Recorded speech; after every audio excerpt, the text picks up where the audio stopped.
Welcome back. If you live in or even visited San Francisco, it's likely you felt the impacts of the ongoing drug crisis. Well, this week, the city attorney's office announcing a major development in a lawsuit against opioid makers Allergan and Teva. They'll pay $54 million to the city of San Francisco, settling a lawsuit alleging the companies fueled drug addiction and overdoses. The city saw a 500% increase in opioid deaths between 2015 and 2020. Pretty shocking numbers there. Joining me now to talk about this is City Attorney David Chu. Thank you so much for being here with us today. Of course, thanks for having me on. David, your team's been working on this case since 2018. Why go after these companies, and what's the role you believe they played in exacerbating the opioid issue? So in our lawsuit, we have provided evidence that these corporate defendants were involved in significantly exacerbating our opioid crisis. That what these companies did was they flooded San Francisco with literally millions upon millions of prescription pain pills that led to a dramatic increase in addictions, overdose deaths, and also led to the illegal market when it comes to drugs like heroin and street fentanyl. And we know that Walgreens is still a defendant in this case. How soon are you expecting to get a response from them on this? So at this point, we have settled with a number of corporate defendants to the tune of $120 million. At this moment, we've settled with all of the defendants in our case except for Walgreens.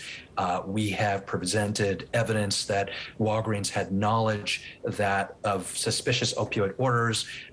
They failed to really identify and divert and report those suspicious orders. We are expecting a ruling in that in the coming weeks, and stay tuned for that.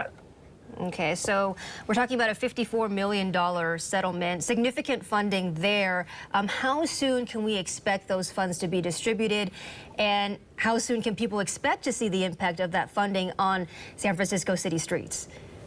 Well, hopefully soon. We have just signed the top-level settlement agreements. It is still awaiting approval from the Board of Supervisors, but we are hoping shortly we'll receive the first payment for that.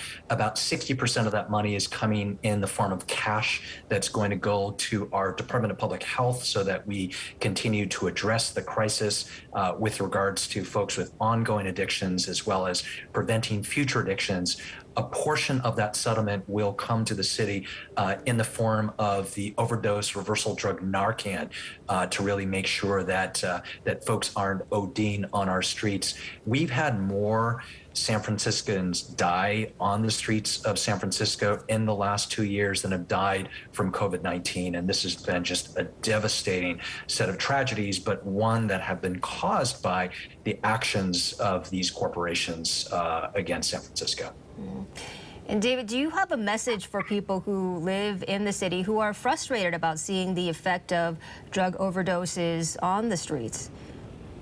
Well, I certainly commiserate. It has been tragic, maddening, horrifying what we have been seeing on our streets in recent years.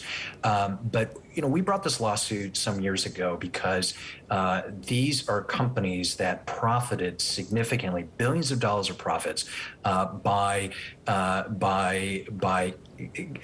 over-prescribing, by flooding our marketplace.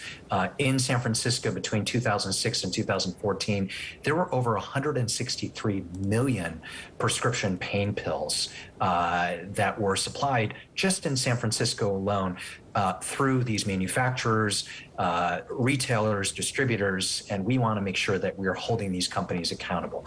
Now, we obviously, this money is going to help, but there is an awful lot of work that we need to do from the public health system to law enforcement to make sure that we are continuing to address the ongoing tragedies that we are seeing on our streets related to the opioid crisis. Mm-hmm.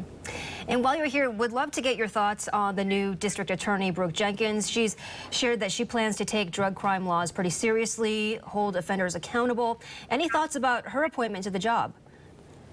Well, I know, our office, other elements of law enforcement, we will be meeting with her to figure out what more we need to do to tackle the opioid crisis, to tackle the impact of drugs on our streets.